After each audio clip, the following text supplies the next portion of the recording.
ప్రభునందు ప్రియులారా, ధ్యానం కొరకై సమూయేలు 2వ గ్రంథం 18వ అధ్యాయం 29వ వచనం మరియు 32వ వచనాన్ని చదివే. ఆ 2 వచనాల్లో రాజు ఆతృతతో ఒక విచారణ చేశాడు, ఎంక్వైరీ. ఆయన మనస్సంతా దాని మీదనే ఉంది. అందరూ జయం పొంది వచ్చారు, అందరూ జయం పొంది సంతోషంతో వస్తూ ఉంటే రాజైన దావీదు యొక్క దృష్టి అంతా ఒక వ్యక్తి మీద ఉంది. వారు ఏం చెప్తున్నా వినడం లేదు, ఒకే విచారణ చేస్తున్నాడు, ఎంక్వైరీ. అదేంటంటే, బాలుడగు అబ్షాలోము క్షేమముగా ఉన్నాడా? దావీదుకు కావాల్సింది ఇదే. బాలుడంటే చిన్న బాలుడేం కాదు, యవనస్తుడు. అబ్షాలోము క్షేమంగా ఉండాలి అన్నది రాజు యొక్క ఆశ. అందుకే అడిగాడు, అబ్షాలోము క్షేమంగా ఉన్నాడా? ఎవరు ఈ అబ్షాలోము అంటే, ఈ అబ్షాలోము రాజు యొక్క కుమారుడు. దావీదు తండ్రి అబ్షాలోము కుమారుడు. తండ్రి యొక్క మనస్సు దీంట్లో ఆవిష్కృతం అవుతుంది. తండ్రి మనస్సు ఎలాంటిది అంటే, నా కుమారుడు క్షేమంగా ఉండాలి, నా పిల్లలు క్షేమంగా ఉండాలి. నిజమే, దావీదు యొక్క ఆశనే కాదు, ఈ భూలోకంలో ప్రతి తల్లి తండ్రి ఇదే కోరుకుంటారు. ఎవరినైనా అడగండి, ఈ భూలోకంలో ప్రతి తల్లి తండ్రి తమ పిల్లలు క్షేమంగా ఉండాలని, తమ సంతానం భద్రంగా ఉండాలని ఇదే కదా కోరుకునేది. ఇందులో తప్పేమీ లేదు. పిల్లలు క్షేమంగా ఉండాలని కోరుకోవడంలో తప్పేమీ లేదు. కానీ నిజానికి ఈ ప్రశ్న వేస్తున్న దావీదుకు తెలియదు అంతవరకు అబ్షాలోము యొక్క స్థితి. కానీ మనం వాక్యం చదివిన మనం ఎరుగుదు. అబ్షాలోము యొక్క స్థితి ఏంటి చెప్పండి? క్షేమంగా ఉన్నాడా అంటే ఇప్పుడు మనం ఏం జవాబు చెప్పగలం? వాక్యం విని తెలిసిన తర్వాత క్షేమముగా లేడు. మరి ఏమైపోయినాడు అంటే, ఏమైపోయినాడు చెప్పండి? ఆ వచనాన్ని ఒక్కసారి చూద్దాం. అది 18వ అధ్యాయములోనే 18వ అధ్యాయములో 15 తన ఆయుధములను మోయువారు 10 మంది చుట్టుకొని ఉండగా అబ్షాలోమును కొట్టి చంపి. సరే, చంపింది ఎవరైనా, ఎందుకు చంపింది అయినా, జరిగిన కన్క్లూజన్ ఒకటే, ముగింపు ఒకటే. అబ్షాలోము ఏమైపోయినాడు? చనిపోయాడు. అబ్షాలోమును కొట్టి చంపాను. బాలుడగు అబ్షాలోము క్షేమంగా ఉన్నాడా అంటే, ఇంత చిన్న వయసులో ప్రాణాలు పోగొట్టుకున్నాడు అంటే క్షేమము లేదు. ఆశ్చర్యం అనిపిస్తుంది.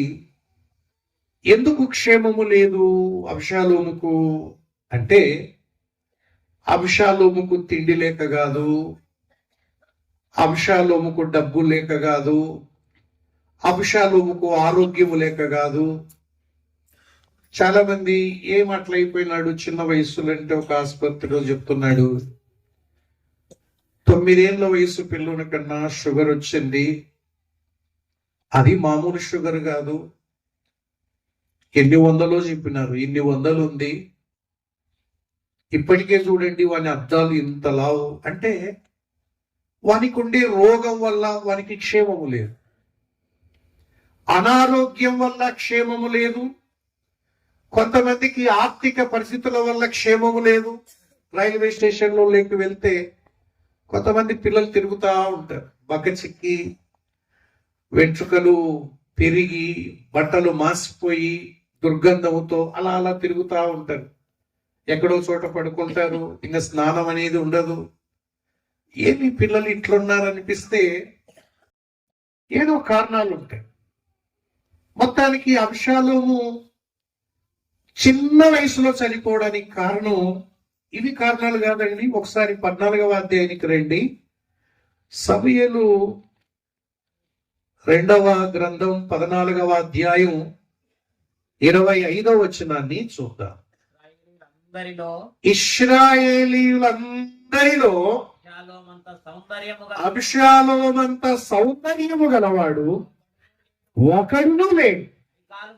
అరికాలు మొదలుకొని తల వరకు ఏ లోపము అతని యందు లేకపోయెను. అబ్షాలోము యొక్క నిజస్థితి గమనించండి. అబ్షాలోము రోగి కాదు, ఆర్థిక పరిస్థితులు లేనివాడు కాదు. ఆయన రాజకుటుంబములో పుట్టిన రాజు కొడుకు. రాజు కొడుకు అంటే రాజు అంతటి వాడు. ఇంకా రాజు కొడుకు ఏమన్నా తక్కువ ఉంటుందా? ఏమి తక్కువ ఉండదు. తిండికి కానీ డబ్బులకు కానీ దేనికైనా. తర్వాత అతని గురించి రాయబడింది ఏంటంటే, భౌతికంగా ఏమైనా ప్రాబ్లం ఉందా అంటే ఏమి లేదు. అబ్షాలోము గురించి రాయబడిన మాట ఏంటంటే, ఎంతమందిలో? ఇశ్రాయేలీయులందరిలో ఎటువంటి వాడట? సౌందర్యము గల వాడు ఒకడును లేడు. ఎవరిలాగా? అబ్షాలోము లాగా. ఇంకా సౌందర్యం అంటే అట్ట ఇట్ట సౌందర్యం కాదు. తల నుంచి అరికాల వరకు చూసుకుంటే ఎవడైనా ఒక లోపాన్ని కూడా చెప్పలేరంట. అబ్షాలోమును ఎదురు నిలబెడితే, అబ్షాలోమును ఎదురుగా నిలబెడితే అంత యవనస్తుడు చూడ్డానికి, ఆ యవనస్తుడు నిలబెట్టగానే అందరి కళ్ళు అతని మీదకి వెళ్తాయి. అంత సౌందర్యం గలవాడు, ఏ లోపము లేనివాడు, ఆరోగ్యవంతుడు, వయస్సు ఉన్నవాడు, రాజకుమారుడు, ఇన్ని యోగ్యతలు పెట్టుకొని క్షేమాన్ని పోగొట్టుకున్నాడు. అంటే యవ్వన ప్రాయంలోనే ప్రాణం పోయింది. ఇంకా ప్రాణం పోయిన తర్వాత ఇంకా ఏమి లాభం చెప్పండి? ఎంత సౌందర్యవంతుడైతేనేమి, ఎంత గొప్ప వ్యక్తి అయితేనేమి, పైకి సౌందర్యవంతుడే గాని అబ్షాలోము క్షేమం పోవడానికి కారణం అబ్షాలోము అంతరంగం బాగలేదు. అబ్షాలోము బాహ్యంగా బాగున్నాడు, అంతరంగం బాగలేదు. నేటి దినాల్లో కూడా పిల్లల్ని చూడండి, ఎట్లా రెడీ అవుతారంటే ఏవైనా ఫంక్షన్లు వచ్చినప్పుడు మేము స్కూళ్ళలో చూస్తుంటాం. చిన్న గుడిసె ఉన్నా, కూలి పనికి వెళ్తున్నా, వాళ్ళు డ్రెస్సులు వేసుకొని రెడీ అయ్యి స్కూల్కి వస్తే బహుశా వీళ్ళు ఈ ఊరంతటికి షౌకాలరేమో అనిపిస్తారు. ఆ తయారైన విధానం, ఆ బట్టలు, ఆ స్టైలు చూస్తే నిజంగా ఇది ఎక్కడో కర్నూలా లేకపోతే ఏమన్నా హైదరాబాదా? ఏం తగ్గడం లేదు. భౌతికంగా వస్త్రాల్లో గాని, అలంకరణలో గాని, రూపములో గాని ఒకరికి తగ్గకుండా ఆ పిల్లల్ని చూస్తా ఉంటే ఇట్లుండాలిరా ఉంటే అనిపిస్తుంది. కానీ అది అంతవరకే సుమ, ఆ ఫంక్షన్ వరకే. ఆ తర్వాత ఒక్కొక్కరిది ఒక కథ, ఒక్కొక్కరిది ఒక్కొక్కటి. ఆ కుటుంబాల్లోకి వెళ్తే, ఆ పిల్లల గురించి విచారం చేస్తే ఇంకా చెబుతూ ఉంటే చెవులు చిల్లులు పడతాయి. చిన్న వయసులో త్రాగుడుకు అలవాటు పడి కొందరు, ప్రేమ అని చెప్పి తల్లిదండ్రులు విడిచిపెట్టి దూరంగా వెళ్ళిపోయిన వారు మరికొద్ది మంది. ఈ మధ్యలో ఒక వార్త విన్నాను. వాళ్ళ ఊరేమో కోవెలకుంట్ల అవతల. ఆయన ఫోన్ చేసినాడు, కృష్ణగిరి మండలంలో ఈ ఊరు తెలుసునా, మీకు ఎవరన్నా తెలుసునా? ఏమన్నా అంటే, ఇట్లా ఒక జరగరాని పని జరిగిందన్నా, మా సంఘంలోనే సంఘ పెద్ద కుమార్తె ఆ మండలంలో ఒక ఊర్లో ఒక వ్యక్తిని ప్రేమించిందంట, వెళ్ళిపోయింది. ఎంత ఫోన్ చేసినా నీ మాట విననంటుంది. వాళ్ళ నాయన నెత్తి నోరు కొట్టుకొని ఇంట్లో అన్నం తినకుండా దిగులు పడి కూర్చున్నాడు. ఇంకా మరి వాళ్ళ నాయన మాట వినకపోతే ఎవరి మాట వింటుంది? ఇడిచిపెట్టండి, మీరు అనవసరంగా ఎందుకు అని. పిల్లలు భౌతికంగా చూస్తే ఏమి లోపాలు లేవండి, కానీ అబ్షాలోము అంతరంగము పగ, కుట్ర, తండ్రి మీదని అవిధేయత, తండ్రినే చంపాలనుకొని తండ్రినే సింహాసనాన్ని వదిలించి, బాహ్యం బాగుంది కానీ అంతరంగం బాగలేదు. మన జీవితాల్లో కూడా అంతరింద్రియాలు బాగా పనిచేస్తేనే ఆరోగ్యంగా ఉంటాం. బాహ్య అవయవాలు ఎంత చక్కగా ఉన్నా ఈ అవయవాల వల్ల పెద్ద ఒరిగింది ఏమి లేదు. చూడండి, ముక్కు కోటేరు లెక్క ఉన్నా, ముక్కు రంధ్రాలు పనిచేయకపోయినా, ఊపిరితిత్తులు పనిచేయకపోయినా ఎత్తాల్సిందే. చక్కగా ఉండన్నా ముక్కు చచ్చిపోయినప్పుడు అంటుంటారు. మరి ప్రాబ్లం ఏంటంటే ఊపిరితిత్తులు సరిగ్గా లేవన్నా, ముక్కు ఎంత చక్కగా ఉన్నా ఊపిరితిత్తులు సరిగ్గా లేనప్పుడు ఏం చేయాలి? ముఖం ఎంత బాగున్నా గుండె సరిగ్గా పనిచేయకపోతే. అందుకే దావీదు అన్నాడు, దేవా నా అంతరింద్రియములను చూచి నిర్మించడం చూచి నేను ఆశ్చర్యపోతున్నాను ప్రభువా. అవి పనిచేసే విధానం, ఊపిరితిత్తులు, గుండె, కిడ్నీస్, కాలేయం ఇవన్నీ ఉన్నాయి కదా, అవి ఎంత బాగుంటే మనం అంత బాగుంటాం. కాబట్టి దీంట్లో తెలిసిపోతుంది బాహ్య అవయవాలకు, అంతరంగ అవయవాలకు. బాహ్య అవయవాలు ఏం బాగలేకపోయినా కొంతమంది ఆరోగ్యంగా ఉంటారండి. ముక్కు ఎంత బాగలేకపోయినా, కలర్ ఎంత బాగలేకపోయినా, ఏమి సరిగ్గా లేకపోయినా వాడిని ఎవరు చూడరు, కానీ చక్కగా ఆరోగ్యంగా బతుకుతుంటాడు. కారణం ఏంటంటే వాని అంతరింద్రియాలు బాగుంటాయి. ఇలాగైతే ఆత్మీయంగా ఆలోచన చేద్దాం. భౌతికంగా చదువు, సంధ్యలు, ఉద్యోగాలు, ఇల్లు ఇవి ఎంత బాగున్నా ఒక వ్యక్తి అంతరంగం బాగుపడకపోతే ఆ వ్యక్తి క్షేమంగా ఉండడు. అబ్షాలోము మాత్రమే కాదు సుమా, నేటి దినాల్లో ఏ పిల్లల్ని చూసినా, ఏ తల్లిదండ్రులను కనిపినా ఏడ్చే వాళ్ళే ఎక్కువ. మా పిల్లలు ఇలా చేశారండి, మా పిల్లలు ఇలా చేశారు, ఇలా అయింది, మా పాప ఇలా అయింది, అలా అయింది, జీవితం అంతా సర్వనాశనం అయ్యింది. చిన్న వయసులో 18 ఏళ్ల వయసులో, 16 ఏళ్ల వయసులో ఈ మాటలు వింటూ ఉంటే ఆశ్చర్యం కదా. అందువల్ల ఈ రాత్రి వేళ తల్లిదండ్రులముగా ఇక్కడికి మనం వచ్చాం. మనందరి ఆశ మన పిల్లలు క్షేమంగా ఉండాలి. ఇది తప్పేమీ కాదు. అయితే ఉండాలనుకుంటే ఉండరు సుమ. దావీదు కూడా క్షేమంగా ఉండాలనే కోరుకున్నాడు, కానీ దావీదే వినాల్సి వచ్చింది, నీ కుమారుడు చనిపోయాడు. మనము క్షేమంగా ఉండాలనుకుంటే ఉండరు సుమా. క్షేమంగా ఉండాలి అంటే మనం ఏమి చేయాలో అది చేస్తేనే క్షేమంగా ఉంటారు. మనం ఏమి చేయకుండా గాలి కుదిలేసి మన పిల్లలు క్షేమంగా ఉండాలి అంటే అయ్యే పని కాదు. మన ఆశ, మన పని రెండు సమానంగా ఉండాలి. ఆశకు తగ్గ పని కనపడాలి.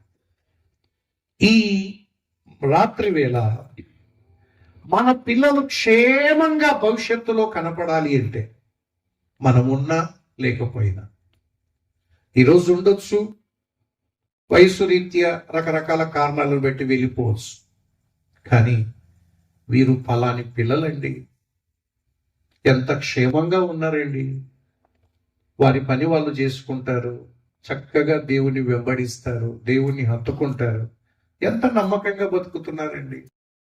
అంతా వాళ్ళ అమ్మ నాయన అండి పెంపకం. వాళ్ళ అమ్మ నాన్న అట్లా పెంచినారు, మన పిల్లలు ఉండారు, ఏం లాభం అనుకోవాలండి. మన పిల్లలు భవిష్యత్తులో క్షేమంగా బ్రతికేటట్లు చేసి వెళ్ళడమే మన పని. అలా చేయకపోతే పిల్లల కోసం ఎన్ని ఆస్తులు కూడబెట్టినా, నువ్వు ఎంత కూడబెట్టి చేతులు పెట్టినా నాశనానికి తప్ప ఏం పనికిరాదు. ఈ రాత్రి వేళ పిల్లలకు క్షేమాన్ని ఇచ్చే ఒక 4 సంగతులు అలా చూద్దాం. పిల్లలకు క్షేమాన్ని తీసుకొచ్చేవి ఒక 4. ఆ 4 మొదటిది ఒకసారి చూద్దాం. 46వ కీర్తనలో 46వ కీర్తన మొదటి వచనాన్ని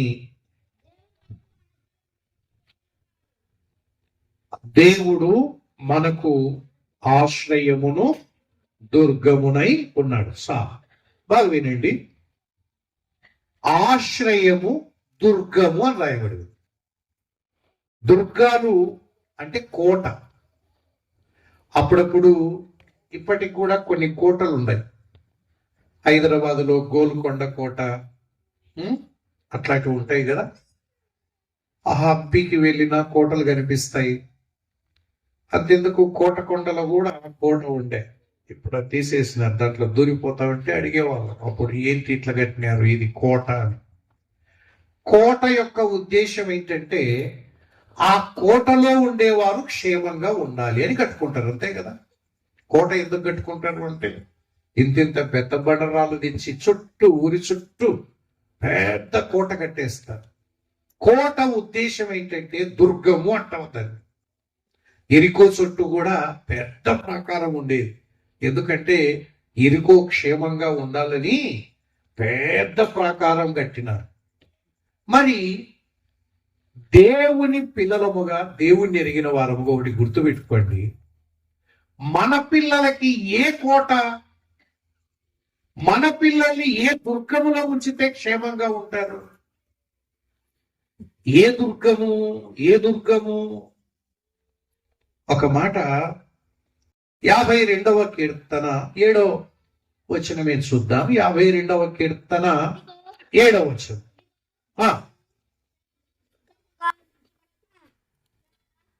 ఇదిగో దేవుని తనకు దుర్గముగా ఉంచుకొనక తన ధన సమృద్ధి యందు నమ్మిక ఉంచి.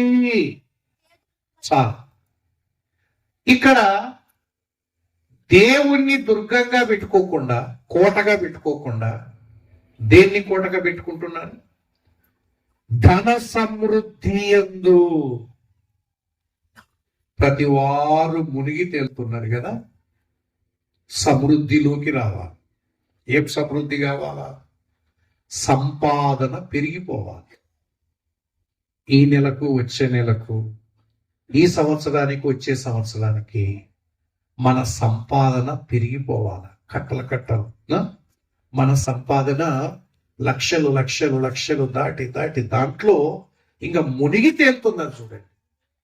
ఎందుకంటే సంపాదన ఎంత ఎక్కువ కూడబెడితే ఆ సంపాదన వల్ల మా పిల్లలు క్షేమంగా ఉంటారు. అందరు అడుగుతారు, ఎంత పంచిచ్చినాడు మీ నాయన, ఎన్ని ఎకరాలు పంచినాడు, ఒక్కొక్కరికి ఎన్ని ఎకరాలు వచ్చింది? అమ్మో 15 ఎకరాలు వచ్చిందా ఒక్కొక్కరికి?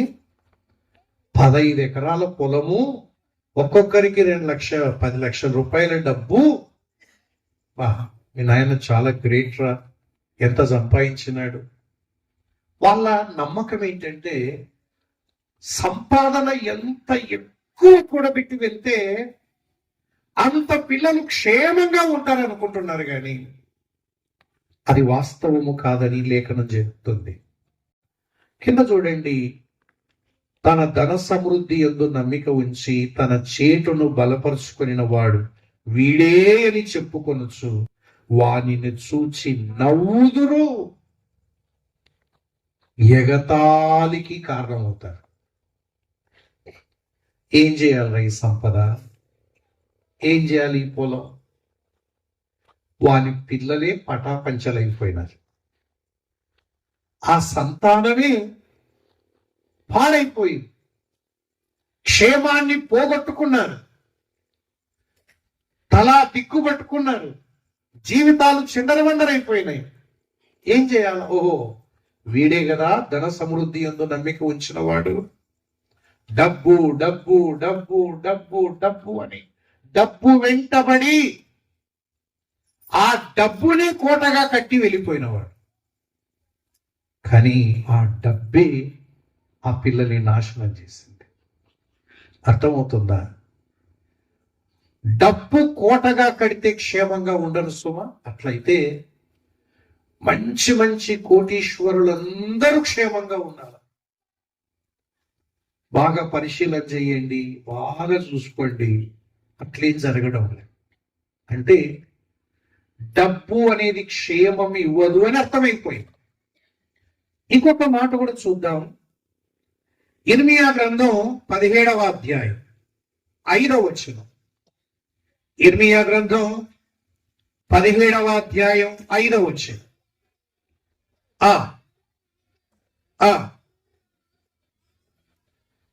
బాగా వినండి. శరీరులను తనకు ఆధారముగా చేసుకొనొచ్చు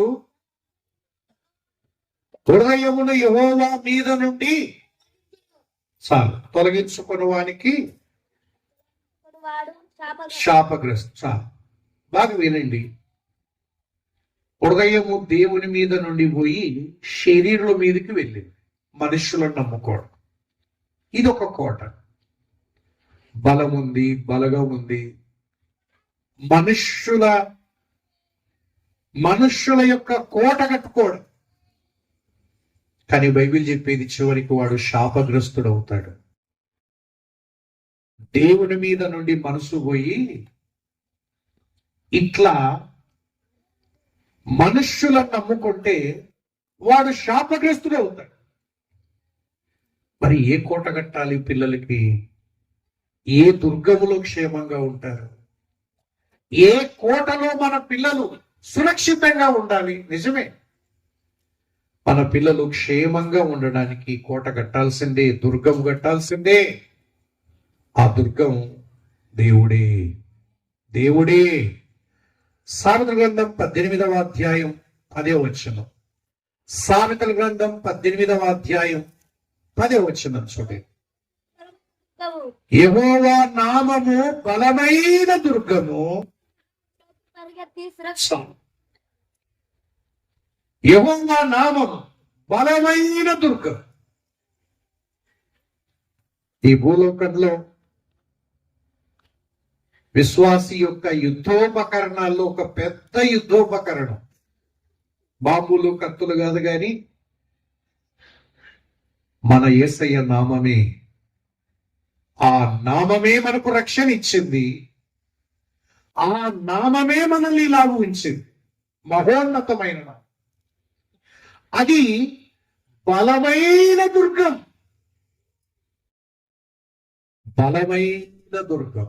ఆ దుర్గములోనికి మన పిల్లల్ని తీసుకురావాలి. అప్పుడు క్షేమంగా ఉంటాయి. యేసయ్య నామములోనికి, యేసయ్యలోనికి రావాలి. వచ్చారా? చదువులోనికి వస్తున్నారు, స్కూల్లోనికి వస్తున్నారు, ఆస్తిలోనికి, ఐశ్వర్యములోనికి, ఉద్యోగములోనికి, గొప్ప స్థితిలోనికి. కానీ ఎస్ఐలోనికి వచ్చాడా మీ బాబు అంటే ఇంకా రాలేదన్నా, ఇంకా రాలేదు. చదువులోకి వచ్చాడు, చదువు అయిపోయింది. ఉద్యోగంలోకి వచ్చాడు, ఉద్యోగం వచ్చేసింది. కానీ ఎస్ఐలోకి రాలేదు. అంత లోపలనే ప్రాణం పోయిందనుకోండి, క్షేమం ఉందా ఇతనికి అంటే లేదు. ఒక మాట తెలుసు కదా, రోమా 8:1 ప్రకారం కాగా క్రీస్తు యేసు నందున్న వారికి ఏ శిక్షా విధి లేదు. అంటే యేసు క్రీస్తులోనికి వస్తే శిక్ష లేదు, నాశనము లేదు. తరువాత అభద్రత లేదు. యేసు నామములోనికి వచ్చిన ప్రతి వాడు సురక్షితముగా ఉంటాడు. ఇహలోకంలో సురక్షితంగా ఒకవేళ నువ్వు కనిపించవచ్చునేమో గాని యేసులోనికి రాకుండా, అనగా యేసు నామాన్ని ఆశ్రయించకుండా, ఆ నామములో రక్షణ పొందకుండా, ఆ నామములో పాపక్షమాపణ పొందకుండా నువ్వు ఈ లోకాన్ని వదిలితే రాత్రింబగళ్ళు పండ్లు కొరుకుచు క్షేమము లేక కేకలు వేస్తూ భరించలేని వేదన అనుభవించాలి. ఇదా ఇందుకోసమా మనం బ్రతికేది? ఎందుకోసమా ఇంత కష్టపడేది? ఇంత చేసి ఇన్ని చేసి మన పిల్లల్ని నరకానికి అప్పగించడానికే మనం ఉన్నది? నో. ఇతరుల కంటే మన పిల్లల పట్ల మనకు ఒక గురి ఉండాలి. యేసయ్య నామం అనే బలమైన దుర్గములోనికి తీసుకురావాలి. జబదయి కుమారుల తల్లి అంటే యాకోబు యోహానుల అమ్మ ఇద్దరు పిల్లల్ని యేసయ్య దగ్గర తీసుకొచ్చింది. శిష్యులందరూ అక్కడే ఉన్నారు. దగ్గర తీసుకొని వస్తే యేసయ్య అడిగాడు, ఏమ్మా నీ కోరిక ఏంటి అన్నాడు. ఏమ్మా పిల్లల్ని తీసుకొచ్చావని. అప్పుడు ఆమె నిందయ్యా, నీ రాజ్యములో ఈ నా ఇద్దరు కుమారులలో ఒకడు ఎడం ప్రక్కన ఉండాలి, ఒకడు కుడి ప్రక్కన ఉండాలి. ఇది నా కోరిక, నా ఆశ. శిష్యులందరికీ చాలా బాధ అయింది. శిష్యులందరూ కోపగించుకున్నారు. ఇంకా మీ పిల్లలు ఎట్లా ఉంటే మేము ఎట్లా?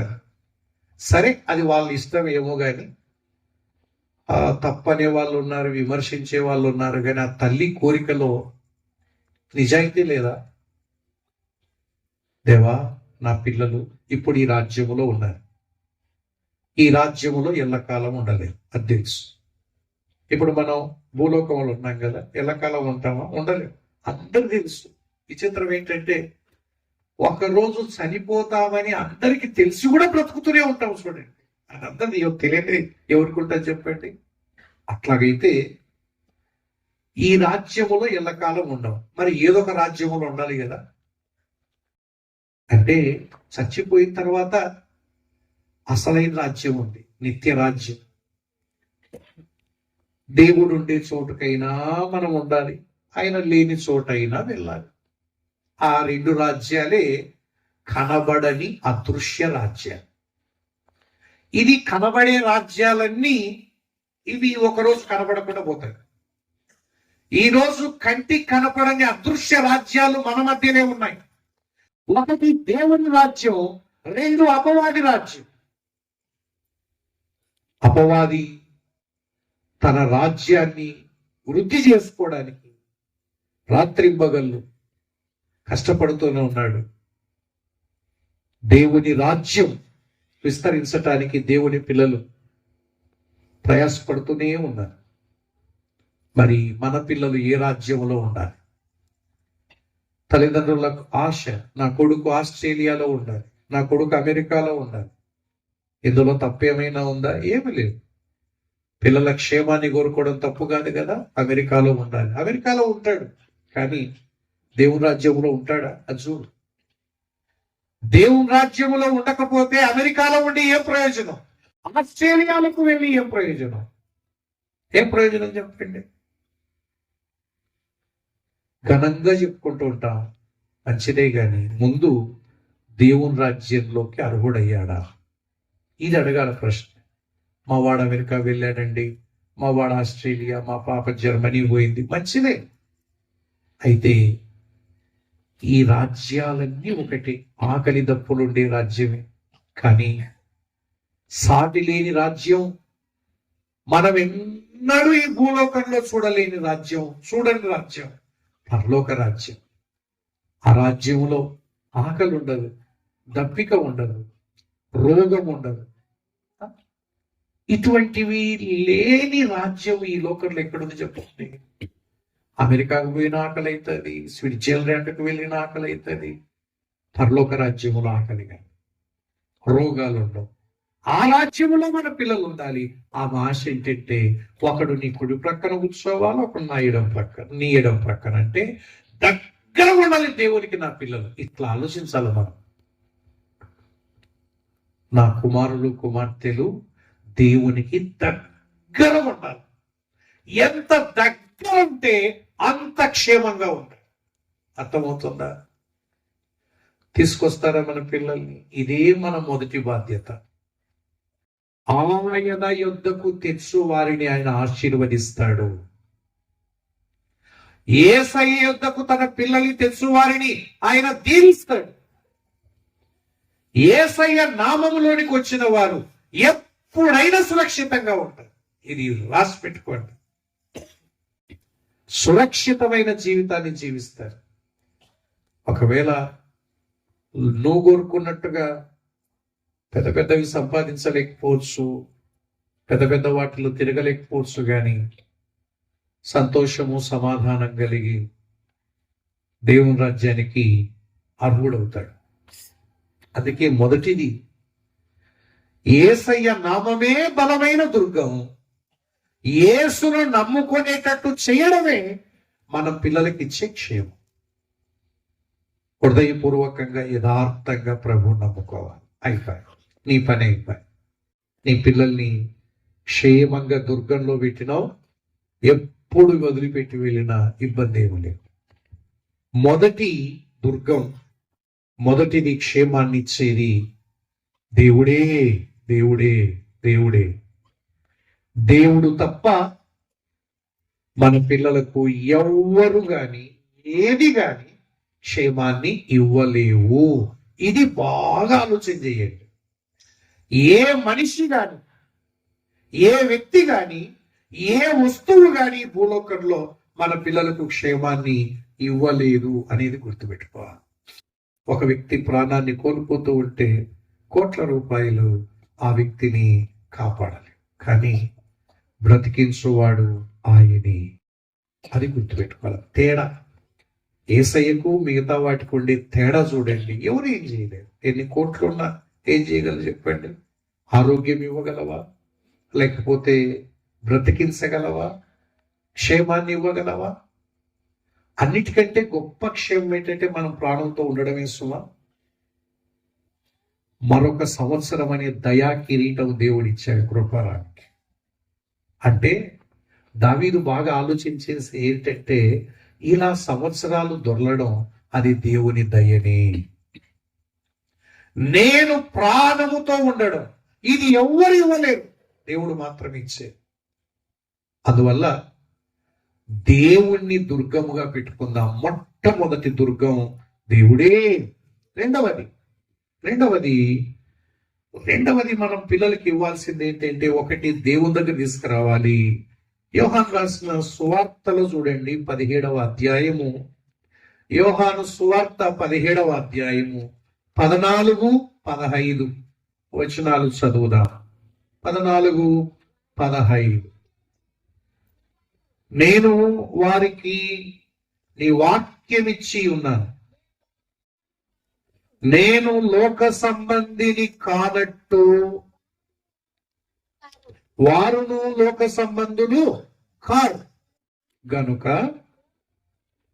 లోకము వారిని ద్వేషించును, లోకములో నుండి వారిని తీసుకొని పొమ్మని నేను ప్రార్థించటం లేదు, గాని దుష్టుని నుండి వారిని కాపాడుమని ప్రార్థించుచు ఉన్నారు. అంటే లోకములోనే ఉంటారు మనము, మన పిల్లలు. మనమేమి యేసు ప్రభు నమ్ముకున్నంత మాత్రం చేత ఆకాశంలో తిరగం కదా. ఎక్కడైతే పుట్టినామో, ఎక్కడైతే బ్రతుకుతున్నామో, ఎంత దుర్మార్గులైనా ఆ ప్రజల మధ్యనే బతకాలి. ఇప్పుడు ఈ రాజ్యాధిపతి లోకాధికారి సాతాని, దుష్టుడే. వాని పేరే దుష్టుడు. దుష్టత్వము చేయువాడు, చెడు చేయువాడు, కీడు చేయువాడు. యేసయ్య శిష్యుల గురించి ప్రార్థన చేస్తే ఇలా అన్నాడు, దేవా దుష్టుని నుండి ఏం చేయాలా? వారిని కాపాడుమని ప్రార్థిస్తున్నాను అన్నాడు. దుష్టుని దుష్టుని నుండి కాపాడబడాలి మన పిల్లలు. దుష్టుని కంట్లో పడితే స్మాష్ అంతే కదా. కోడి పిల్ల గద్ద కంట్లో పడింది అనుకోండి, ఇంకా కోడి పిల్లకు భూమి మీద నూకలు చేలినట్టే లెక్క. ఆ గద్ద ఎక్కడి నుంచో చూస్తుంది, దాని పాదాలు బలమైనవి, దాని గోళ్ళు బలమైనవి. ఈ చిన్న కోడి పిల్ల అప్పుడే తిరుగుతూ ఉంటది పుట్టి. అంత పైనుంచి దబాల ఆ కోడి పిల్లని ఎత్తుకపోతా ఉంటే చిన్న గొంతు తరుస్తా ఉంటది. ఆ గొంతు ఎవరికి వినపడుతుంది? ఆ బలమైన గద్ద చేతిలో నుంచి ఎవరు విడిపించాలి? నేటి దినాల్లో కూడా సాతాను గద్దలాగా తన్నుకపోతున్నాడండి పిల్లల్ని. యవన కాలములో త్రాగి కాలువల పక్కన పడతా ఉంటే ఇదేం కర్మ ఈ వయసులో? దుష్టుడు వాణ్ణి ముట్టాడు, దుష్టుడు వానికి త్రాగుడు అలవాటు చేశాడు. ఇంకొకడు యవన కాలములోనే వేశ్యల వెంట తిరిగే స్థితికి వెళ్ళిపోయినాడు. 24 ఏళ్ళు దాటక ముందే రోగాలు తెచ్చుకొని HIV ఎయిడ్స్ బారిన పడి మంచం మీద ఎముకలతో ఇట్లా గుడ్లు తేలేసుకొని బతికే వాళ్ళు కొద్దిమంది. ఆ వయసులో ఎట్లా ఉండాలండి? తల్లిదండ్రులు ఎంత ఏడుస్తున్నారు వాడిని చూసి. వీడు మమ్మల్ని ఉద్ధరిస్తాడంటే వీనికి మేము చేయలేక చేస్తున్నాం సార్.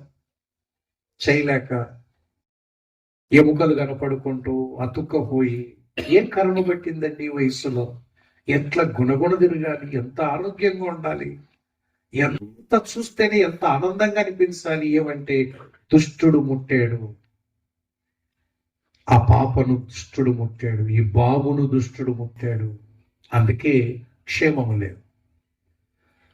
యేసయ్య ఇలా ప్రార్థన చేశాడు, ప్రభువా ఈ లోకములో ఉండకుంటే దుష్టుడు ముట్టడు కదా అని నేను లోకములో నుండి ఇలా తీసుకుపోమని నేను ప్రార్థన చేయడం లేదు ప్రభువా. చాలా సందర్భాల్లో మనం కూడా కదా, వీడు బాగుపడాలంటే ఈ ఊర్లో పెట్టాకండి అని సలహా ఇస్తారు కొంతమంది. ఈ ఊర్లో పెడితే వీడు పాడైపోతాడు, దూరంగా పెట్టాడు. ఏ ఊరు మంచిది, ఏ ఊరు చెడ్డది? ఏ ఊరి పోయినా రూపాయికి 16 అనాలి పాత పద్ధతిలో అంటారు. యాది మంచి ఊరు కాదు, యాది చెడ్డ ఊరు కాదు, అన్ని అంతే. మీరు ఎక్కడా చూసుకోండి. మనం అట్లాంటి ఉంటాం, మా ఊరంతా మంచిది లేదని కొంతమంది అంటే, మా ఊరంతా చెడ్డ ఊరు లేదు చూడన్నా అని కొంతమంది ఘనంగా చెప్తుంటారు. నిజమే, లోకమంతా దుష్టుని యందు ఉన్నదని బైబిల్ చెప్తుంది. ఈ దుష్టుని యందు ఉన్న లోకములో మన పిల్లలు క్షేమంగా ఉండాలి అంటే ఏమిద్దాం వాళ్ళకు? ఏమిద్దాం? దుష్టుని బారిన పడకుండా ఉండాలి అంటే చదివిచ్చిపోదామా? అందరూ చదువుకున్నోళ్ళేండి. ఒకప్పుడు చదువురానోళ్ళు ఉండేవారు, ఇప్పుడు ఎవరు చదువురానోళ్ళు ఉంటారు చెప్పారు? అందరూ చదువుకున్నోళ్ళే దాదాపు.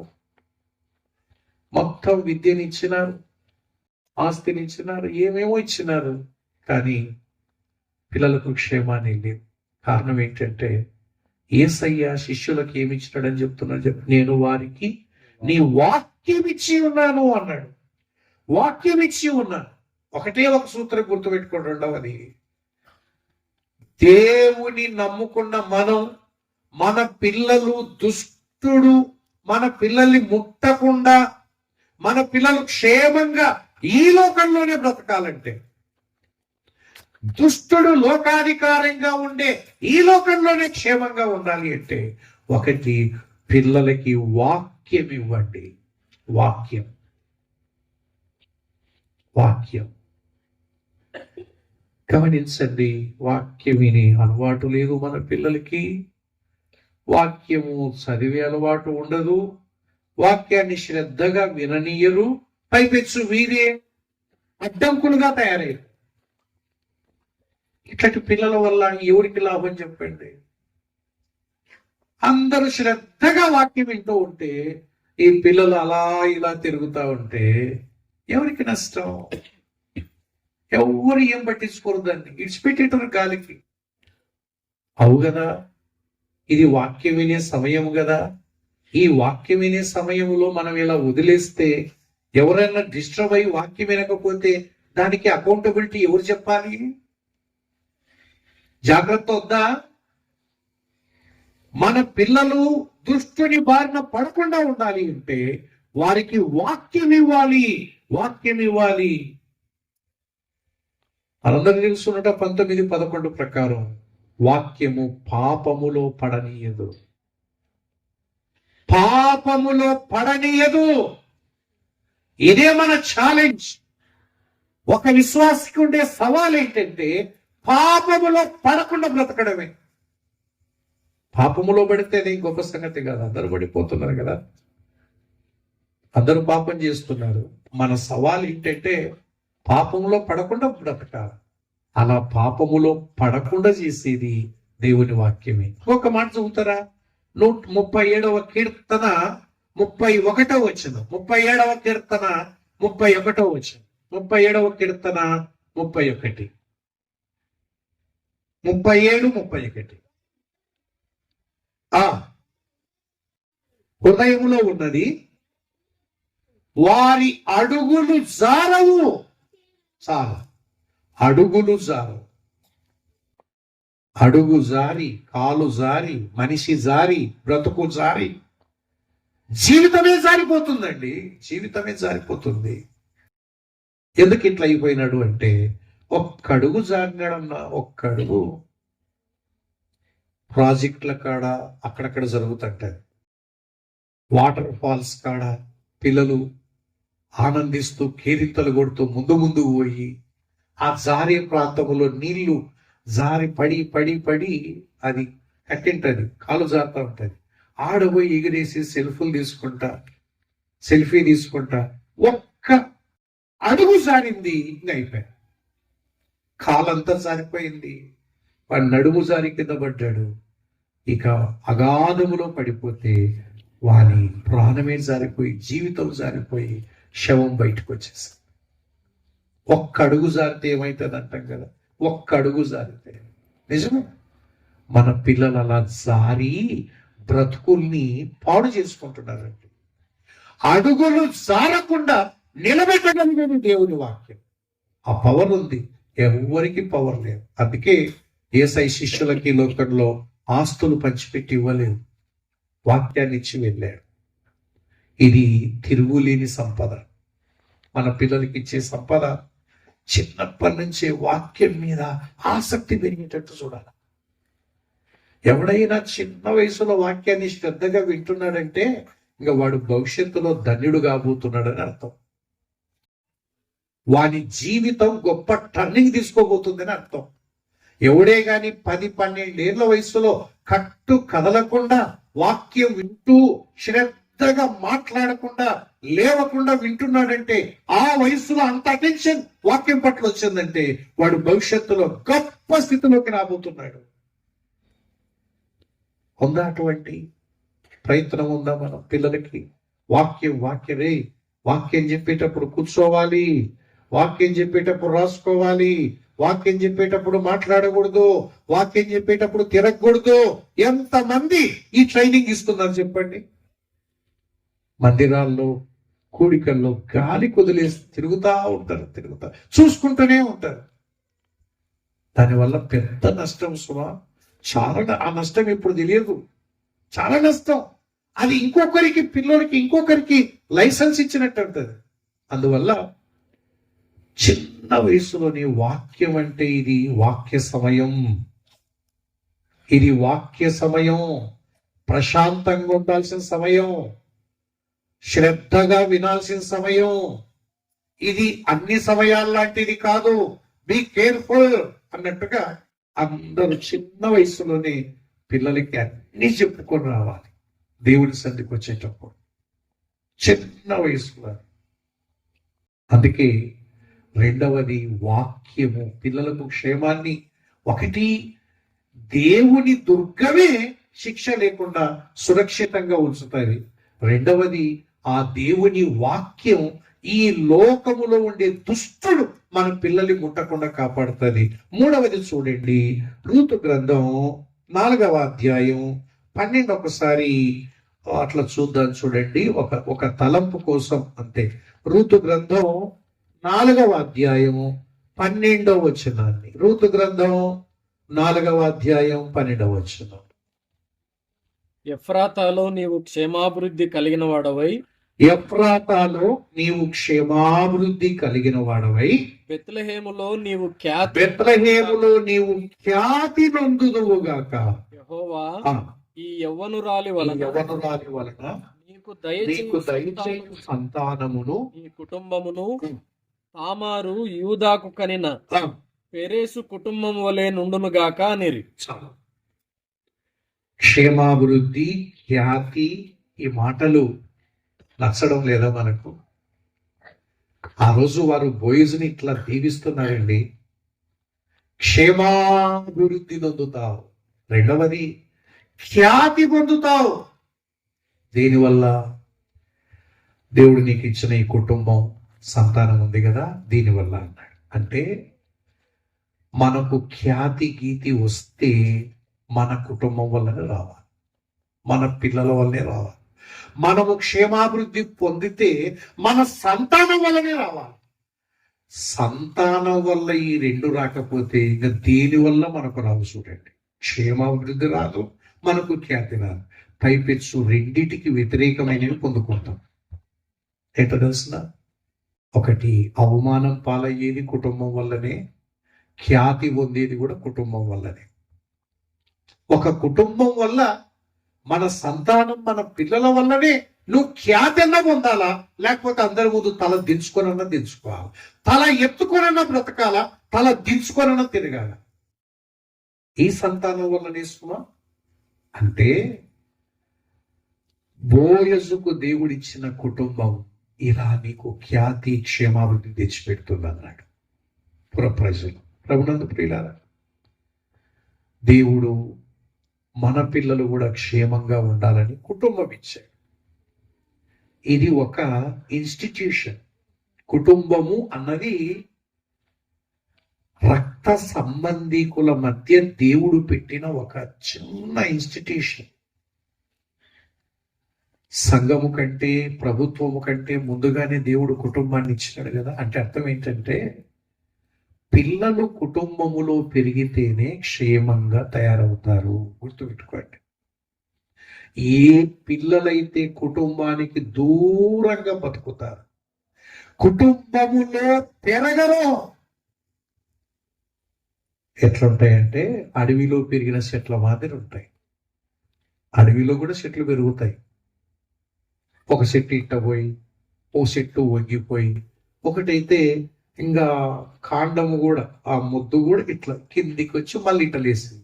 కారణం ఏంటంటే, ఏమి ఇట్లా ఉందంటే ఎవడు పట్టించుకుంటున్నాను, అడవిలో అది ఇష్టానుసారంగా పెరిగింది. ఇంతే. ఈనాడు కుటుంబాలు లేవు, కుటుంబాలు ఖాళీ. ప్రతి కారణం చెప్తూ ఉంటారు, ఏ కారణం అనే చెప్పండి. మా పిల్లోడు దూరంగా చదువుతున్నాడు, మా చిన్న పాప ఆడ ఈడ.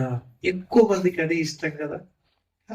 సార్ ఈడు భలే అల్లరి చేస్తారు చూస్తారు, ఆడన్న హాస్టల్ ఉంటే చూస్తారు పడేసేస్తారు అంటే ఆడ అల్లరి చేయడా? చూడండి ఎట్లుంటుందా. సార్ ఈడు భలే అల్లరి చేస్తారు సార్, ఆడోసారి వేసేస్తే అంటే నువ్వు అల్లరి చేసేదని నువ్వు చూస్తున్నావు, ఏడన్నా వేస్తే అది కూడా చూడవే.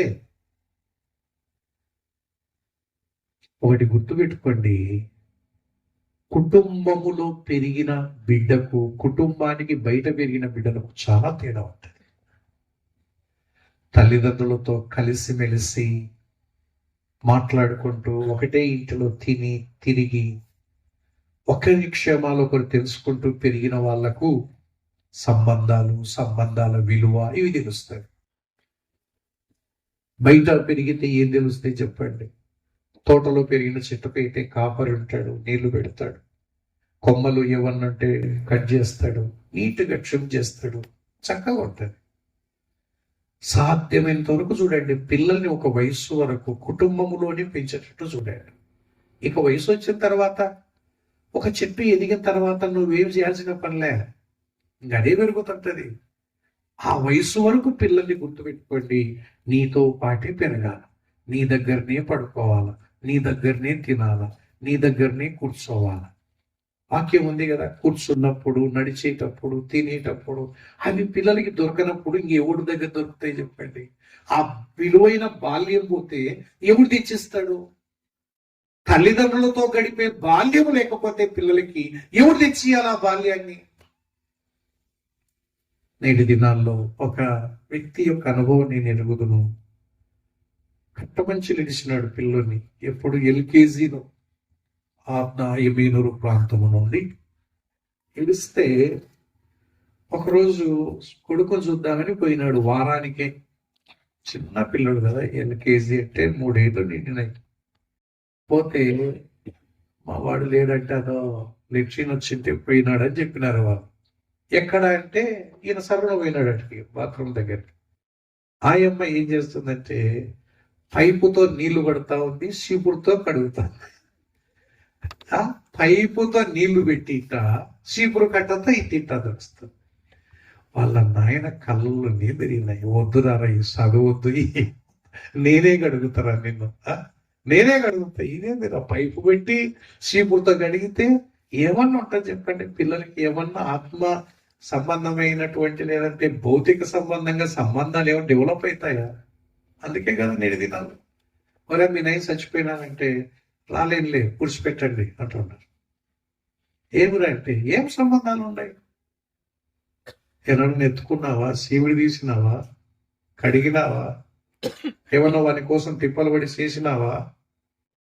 ఏమి లేనప్పుడు ఏం సంబంధాలు ఉంటాయి? దేవుడు గుర్తుపెట్టుకోండి, కుటుంబాన్ని కూడా పిల్లల క్షేమం కొరకు ఇచ్చినాడు. పిల్లలు కుటుంబంలోనే పెరగాలి. ఒకప్పుడైతే ఒక 35 నేను మొదట్లో చేరిన అప్పుడు పిల్లల్ని జరిపించాలని సపరేట్గా పంపిస్తుంది ఇళ్ళకాడ. అయ్యా పిల్లల్ని పంపించండి అంటే ఒక చోట అప్పుడు జీప్ ఇచ్చి శీలంలోకి కూడా తరిమినారు, పత్తి శీలంలోకి. తెలుసుకురాపండి, కృష్ణగిరి మండలం ఎరకల చెరువు ఆ ప్రాంతానికి పోయినాం మేము. పోతే అందరూ ఉరికినారు సార్. దాంట్లో తహసీల్దార్ ఉన్నాడు, అంటే ఎంఆర్ఓ ఉన్నాడు, ఎంఈఓ, మేము ఎంఆర్పిలో ఉన్నాం. దిగే లోపల అందరూ ఉరికినారు. ఒక పాప నిలబడింది, 12 ఏళ్ళు ఉంటాయి. రా పాప, నిన్ను బల్లో చేపిస్తాం బా, చదువుకుంటూ అంటే. నాకు తెలకనా సార్, నా తమ్ముడు 3వ తరగతి చదువుతున్నాడు, వానికి ఆల్రావు ఇల్లు పంపించడానికి చదువు చెప్తారంటే వాళ్ళని విడిచిపెట్టి మాస్కు తిరుగుతారేం సార్? లేదమ్మా బాగుపడతావంటే అవన్నీ తెలిసే సార్, బాగుపడతాను, చెప్పినట్టు చేర్పిస్తాను.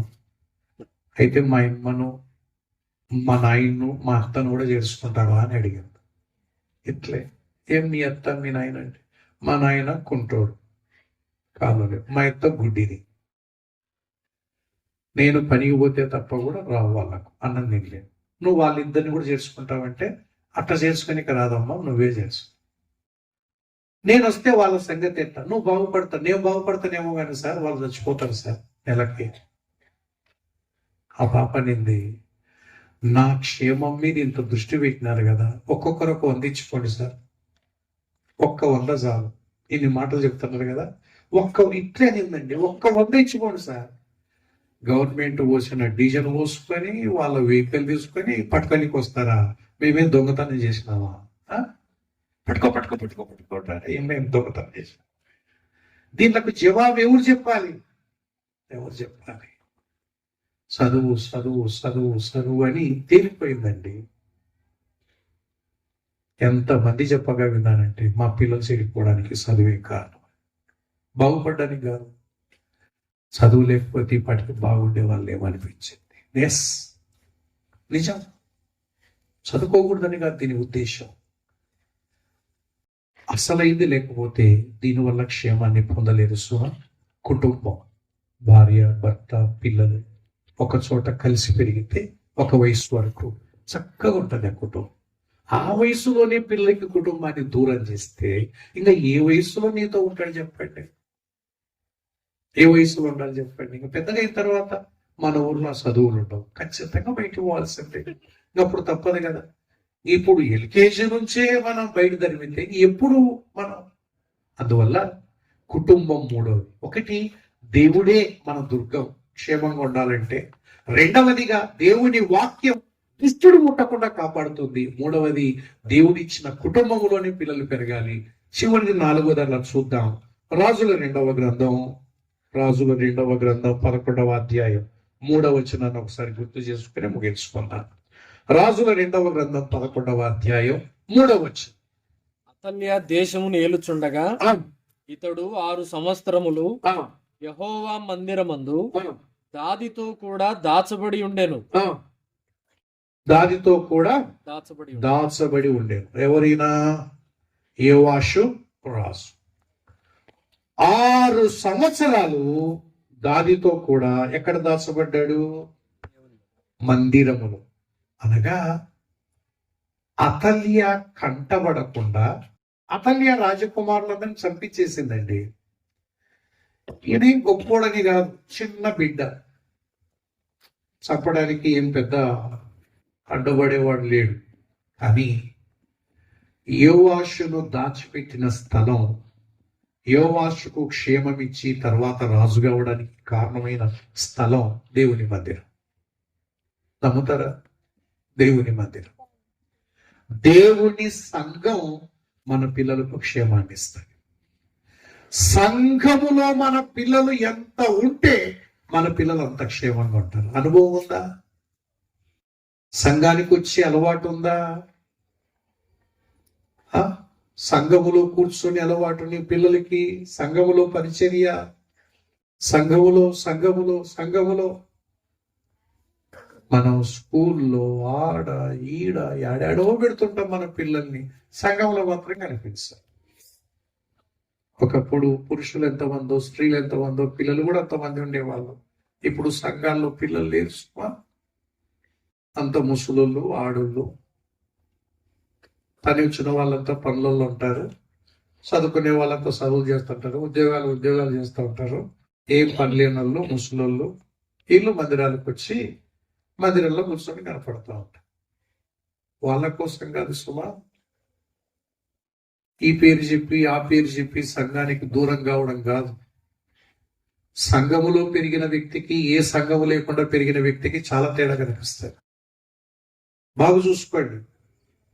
ఒక సంఘములో క్రమము తప్పకుండా నియామ కూడికలకు హాజరై ఒక కాపరి క్రింద, లేదంటే ఒక కాపరి క్రింద పెరిగి దాని పుట్టుపూర్వోత్తరాల్లో పెరిగిన వ్యక్తికి, ఇవేమీ లేకుండా పెరిగిన వ్యక్తికి తేడా కనిపిస్తుంది.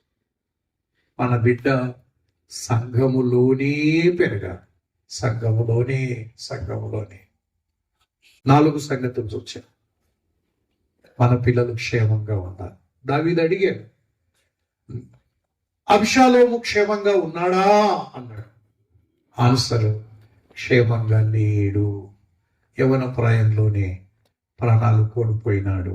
ఎందుకు ఈ గతి పట్టిందంటే అబ్షాలోము అంతరంగం బాగలే. పైకి బాగున్నాడు, అంతరంగం బాగలే. మనం కూడా బాగుండాలి అంటే పైకి మన అవయవాలు ఎట్లున్నా అంతరంగం బాగుంటే చాలు. అంటే పాపము లేకుంటేనే క్షేమం. పాపము ఉన్నవాడు ఎప్పుడు క్షేమాన్ని పొందుకోలేడు. అందుకే మనమందరం పాపములోనే పుట్టాం, పాపంలోనే పెరుగుతున్నాం. ఇట్లాగే చచ్చిపోతే ఆనని అగ్నిగుండానికి వెళ్ళిపోతాం. పాపాన్ని తీసేస్తే యేసయ్య మన దగ్గరకు వచ్చాడు, ప్రాణం పెట్టాడు, మనందరి కొరకు చనిపోయి సమాధి చేయబడి తిరిగి లేచాడు. ఆ యేసయ్యని నమ్ముకుంటే రాత్రి వేళ నీకు క్షేమం వస్తుంది. నమ్మండి. ఏ కార్యం చేసినా చేయకపోయినా ఈ ఒక్క కార్యం చేస్తే క్షేమం ఇస్తాడు. నిత్య నరకమని శిక్ష కొట్టివేస్తాడు. ఇహలోకంలో నెమ్మదిస్తాడు, పరలోకంలో కూడా యుగాయుగములు సదాకాలం దేవుడితో ఉంటారు. తల్లిదండ్రులుగా మన పిల్లలు ఇట్లా ఉండాలని ఆశిద్దాం. బాల్య వయసును దాటక ముందే యేసు ప్రభువును వాళ్ళంతటా వాళ్ళు అర్థం చేసుకొని సొంత రక్షకుని అంగీకరించాలి. రెండవది, దేవుని వాక్యాన్ని అమితంగా ప్రేమించాలి. దేవుని వాక్యం పట్ల శ్రద్ధ పెరగాలి. మూడవది కుటుంబములోనే పెరగాలి. కుటుంబం పట్ల బాండేజ్ ఉండాలి, అంటే బంధం ఉండాలి, సంబంధం ఉండాలి. ఇది నా కుటుంబం, మా అమ్మ, నాన్న, అన్న, తమ్ముడు, చెల్లి, ఇట్లాంటి అనుబంధాల మధ్య పిల్లలు పెరగాలి. ఆ బంధాలే పిల్లలకి బలాన్ని ఇస్తుంది. తెలుసు, ఏ బంధం లేకపోతే ఏం బలం ఉండదు.